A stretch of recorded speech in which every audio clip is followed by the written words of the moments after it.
Great. Yeah. So hi, nice to meet you. I'm You Julia. too. Nice to meet you. Thank you. I'm Scott. Too.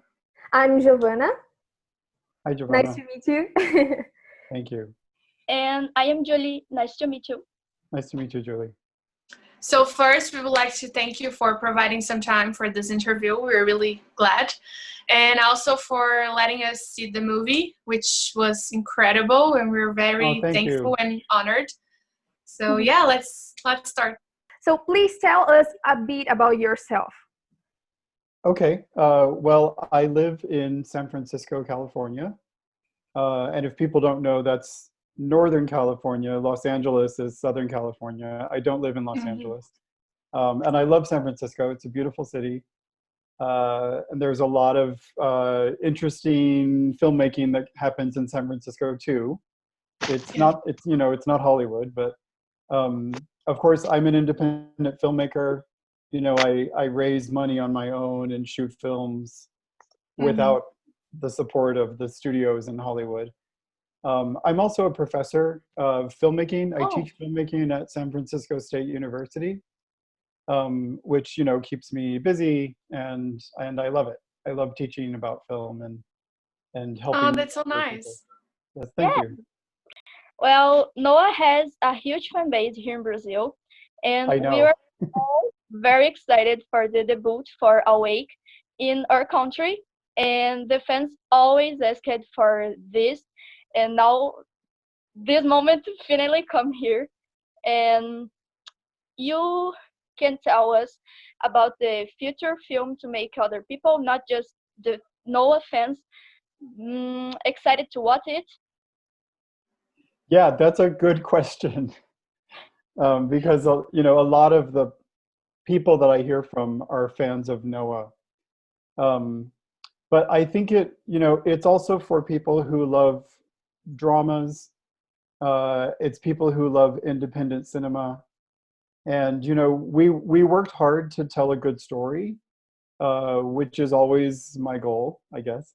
So, I think it's really for people who like independent films and dramatic films. Okay, so how did your involvement with film direction emerge? How did you start in it? Sure. I studied film directing in college. That was in the 1990s. And then I started making short films, and I went to graduate school and I studied film. And now I'm a film professor, but I've made a lot of short films independently, and I've made one other feature film called The Stranger in Us, which actually is the reason I've been to Brazil. I went to Brazil to show the film in Sao Paulo and Rio de Janeiro. So, that's so nice. Really nice. Yeah, I had a really wonderful time. I felt very welcome in Brazil, so I'm very happy to that's so great. be talking to you. What are your main references in the cinema? Do you mean like filmmakers who inspire me, or? Yeah, or films, or something you want to do in the future. What are your goals? That's a huge question. I mean, I really like telling stories about characters, and I'm inspired by filmmakers from all over the world, not just the United States, but all over the world, especially independent filmmakers, because that's what I do.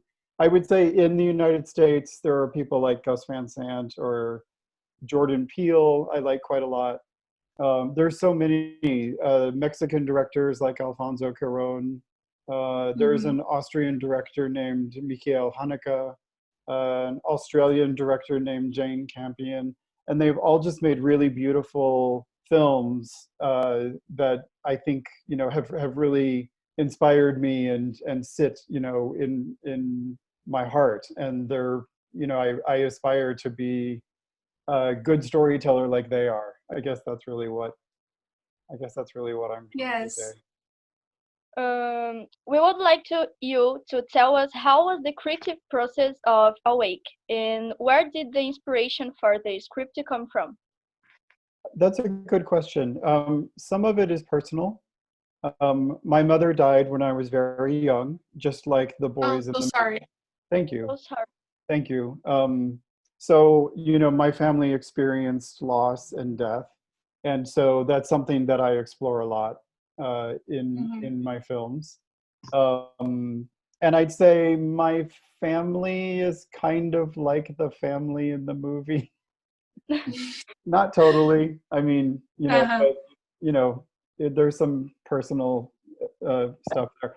And some inspiration come from people that I've met. You know, the little girl Molly is based on a little girl that I knew in the church that I went to as a child, because she was so uptight and so rigorous, and so, you know, she was always so concerned about everything. So it's a combination of things. So what was the bigger difficulty that you had to put the project into action, since you are an independent film director, right? It's always the same answer. I think it's always money. You know, the financing is the hardest part, because you have to find, films are very expensive to make. And even when you make them very cheaply, they're still very expensive.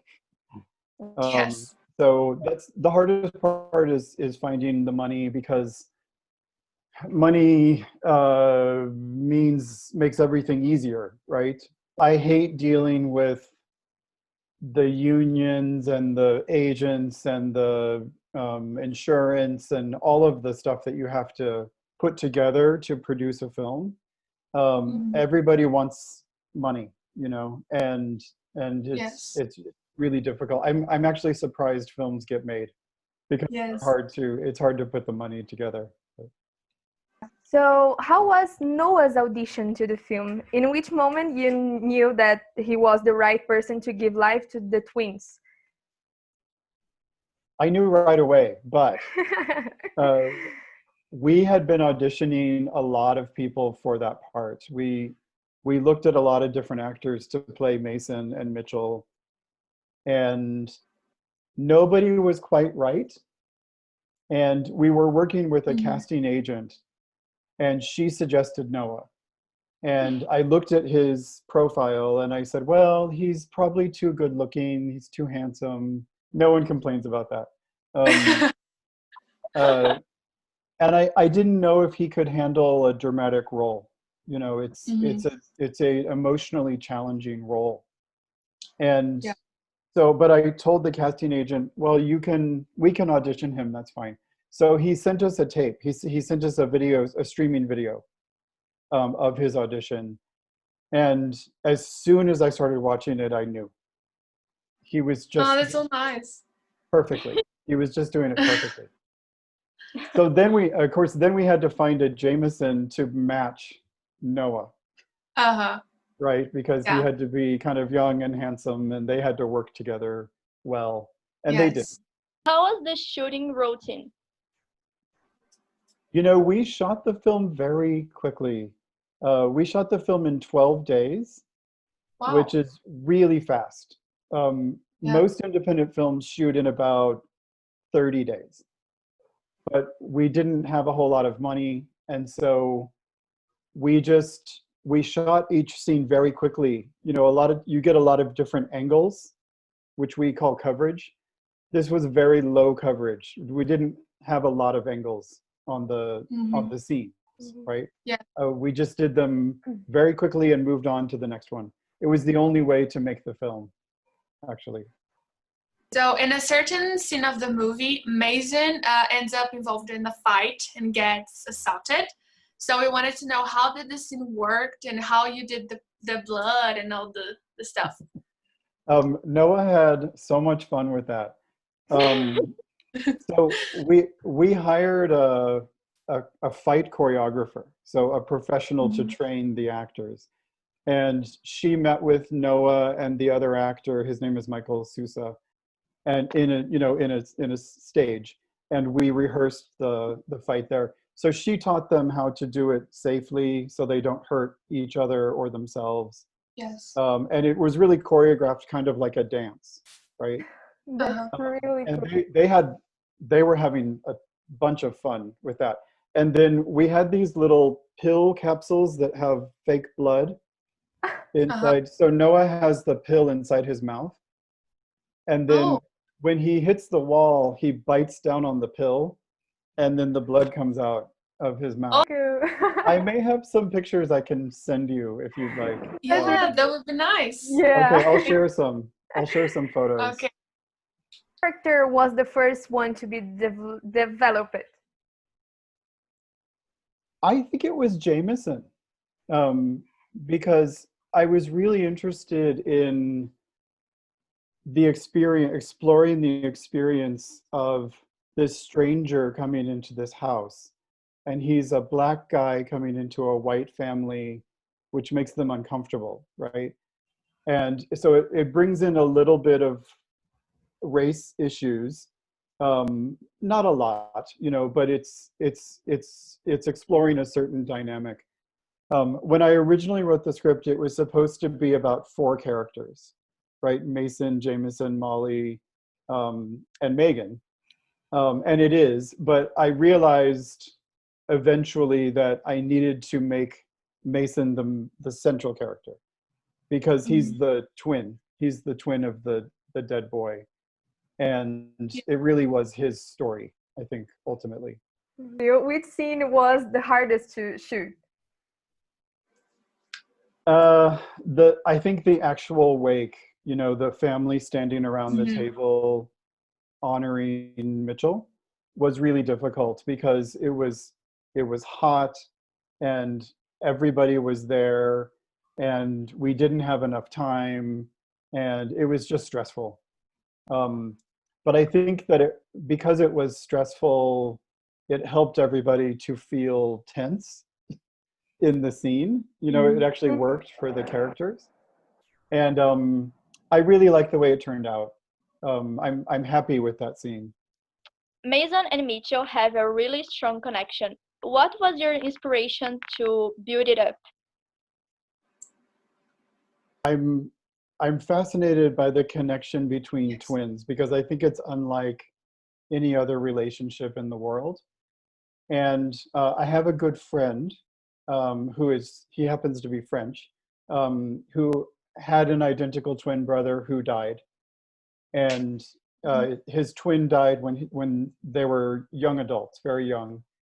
And it was his process of mourning, of dealing with the loss, was different, I think, than any other process I've observed before, because of that deep connection. So I think I was inspired largely by my friend. Okay, so do you think Noah established a good connection to his roles? I do, absolutely, yeah. I'm so happy with his performance. I was excited by his audition, and then the second that he arrived on the set, he gave it 100%. And he's not only is he just a joy to be around, he's a genuine, kind person. Yes, yes. And he's a lot of fun. He brings fun to the space. But when he's acting, when he performs, he's extremely focused and he takes it very seriously. I think the one scene that I was worried about was the cemetery scene, when he confesses to Jameson, and because that's a hard scene, and he handled it so beautifully. You saw the film, right? Yeah. I was nervous that would be difficult for him, but he did it so well. And I think that speaks a lot to his character and how much he cares about people and his passion for life. Yes. Yeah, this scene was the first time when he cried about the death, I think. His brother, yeah. Yes. Yeah. Yeah. So that's really cool. That's a powerful scene. Yeah. Thank you. I think so too. Yeah. But I admire his performance. Yeah, we were all so proud of him. So proud. I'm happy to hear that. I am too. And how was the shooting process of the scenes where the twins appeared together and interacted with each other? That's a good question. So obviously Noah had to play both parts, right? So we had someone else read the lines, opposite him, and then they would switch, right? That wasn't too hard. He did a really good job. He rehearsed it and prepared for it, and he was ready. And he was really keen on making sure that the twins were different. That Mitchell was a little more closed with his body, and that he was more introspective and anxious, right? And that Mason was a little more open and a little more relaxed and a little less connected to his emotions, right? And I thought he did that really well. What was hard was editing, putting the two together, because the performances were fine, but you could see the seam, you could see the strip, in the frame. So we had to do a lot of digital work to remove the seam. It's fine now, but it took a lot. Yeah, it's great. Thank you. Some people were surprised to find there was only one actor. Okay, so next one. What? Hi again. Sorry. That's okay. Hi, sorry about that. Don't worry about it. Zoom shut us out. We end up without. That's okay. There's always because it was so comfortable and easy. It was only Noah. He was the only actor. It was just him and the camera crew, and we had a lot of fun that day. And also, the shots are beautiful. Yeah, it's beautiful and really basic. So yeah, I don't know. I think it's powerful too in other ways than the scene from the death, and it's powerful in different ways.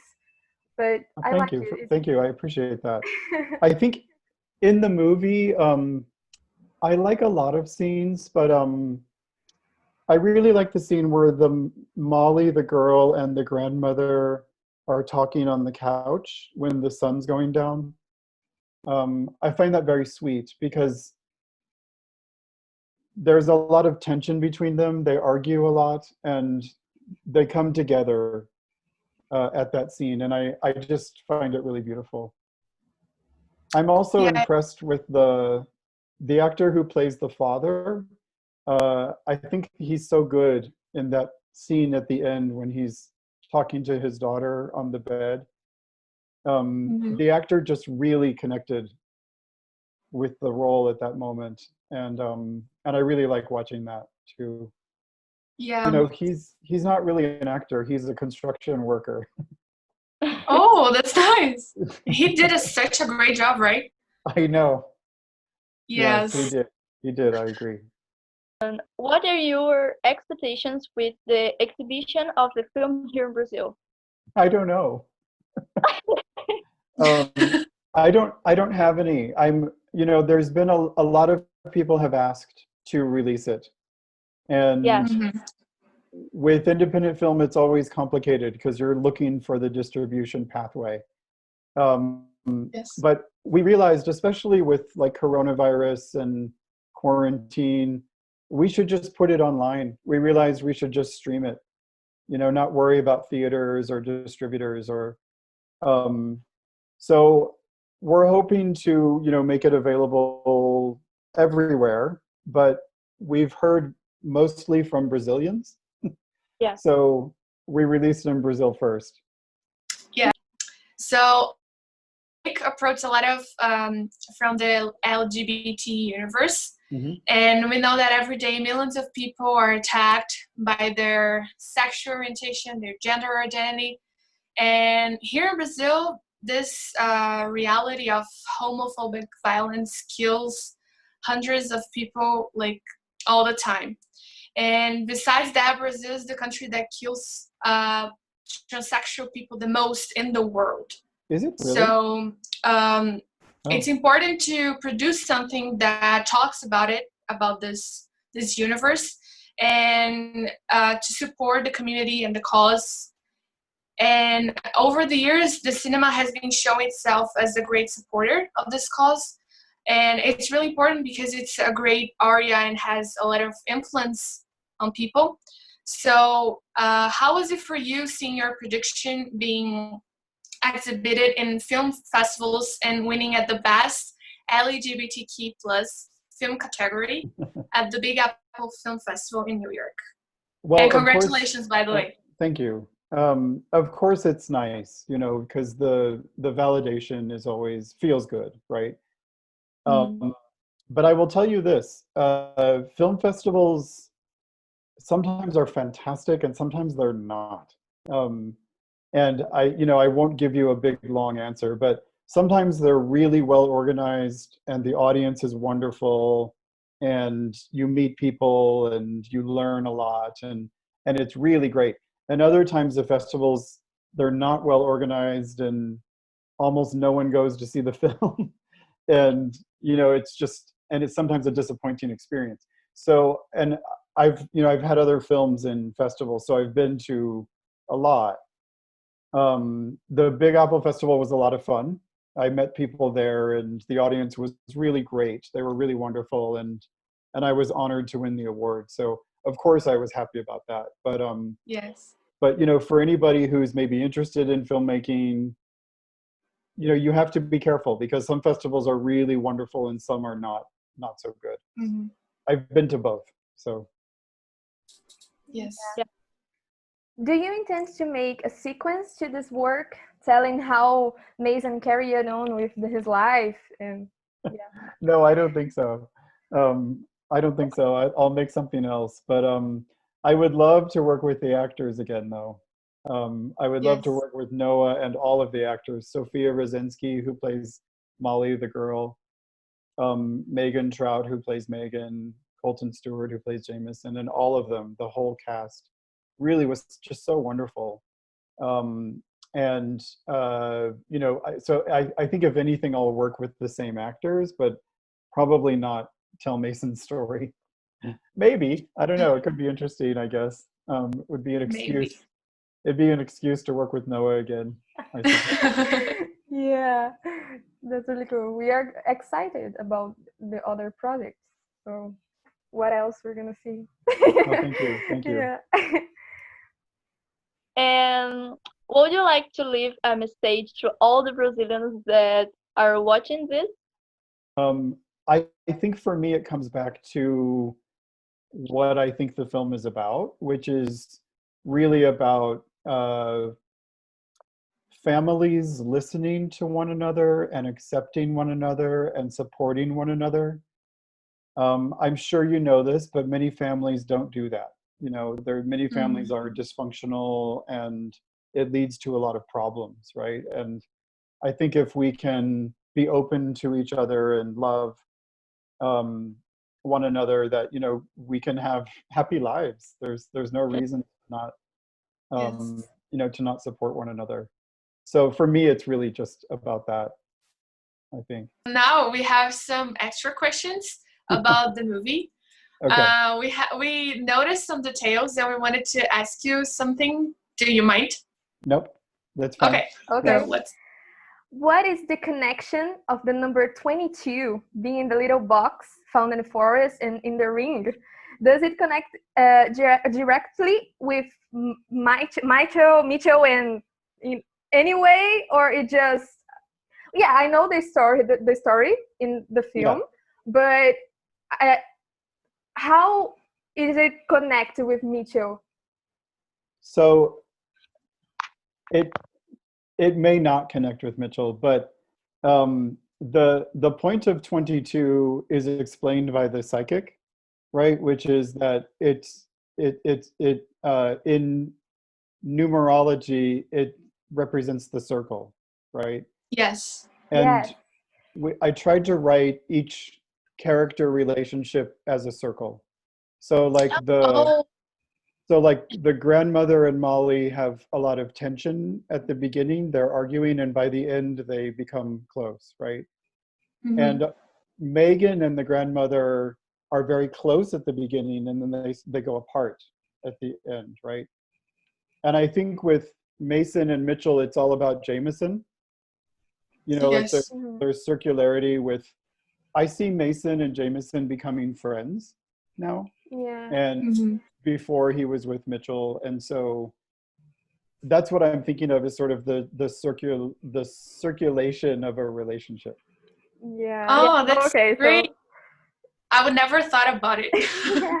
I know. See, it's hard to, I don't expect people to get that from Oh, okay. But it's really interesting. Yeah, it is.